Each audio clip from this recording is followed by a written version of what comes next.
Shopkeeper offers the following discount options on an article to a customer.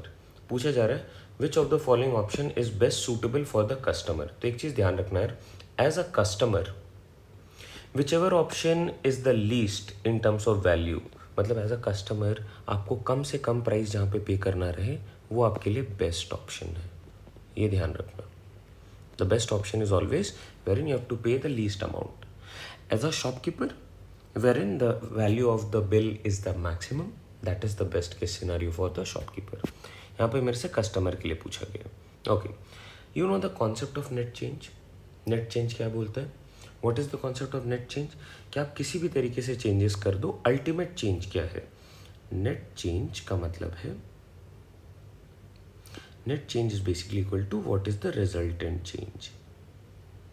या अगर मैं बात करूँ आपसे कि मान लो मैंने किसी आर्टिकल को 10% से इंक्रीज़ करा, फिर उसे 10% से डिक्रीज़ करा, तो नेट चेंज क्या होगा? या अगर मैं पहले इसे 10% से डिक्रीज़ कर दूं, फिर इसे 10% से इंक्रीज़ करूं, तो चेंज क्या अलग हो जाएगा? बिल्कुल नहीं, सेम होगा, बिकॉज मैं नेट चेंज की बात कर रहा हूँ. नेट का मतलब है कि आप इसको ब्रैकेट के अंदर सॉल्व कर लो, जो फाइनल रिजल्ट बाहर आ रहा है वो बताओ. तो फाइनल रिजल्ट वही आएगा जो इस केस में आएगा. तो आप इस क्वेश्चन को सॉल्व भी नहीं करोगे, आप बस इसको देखोगे कि क्या है और इसे सॉल्व कर दोगे. कैसे? There are discounts of 10 and 20. So let me write D1, D2 and then you have a tax. So -10, -20 and then a tax of 10. ठीक है.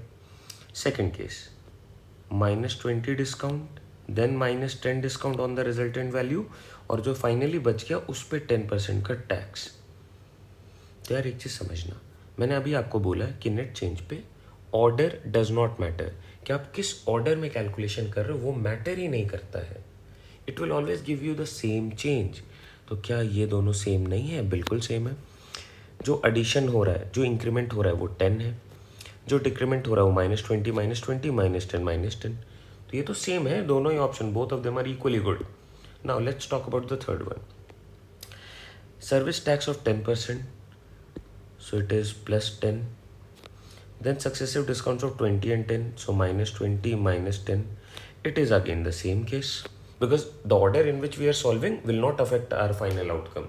All three will give you the same result, or the net change in all three is same.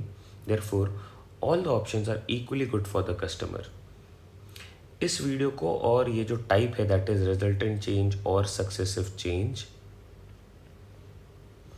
we have discussed extensively in our lecture number 15 of the CSAT 2024 course. आप playlist पे search करो, आपको lecture number 15 मिल जाएगा. वहाँ पे in depth इसके बारे में आप पढ़ लो, और इस तरीके से जो एक्सपेक्टेड क्वेश्चन बनते हैं उनको भी पढ़ के ज़रा आप कंप्लीट कर लो. I hope this helps.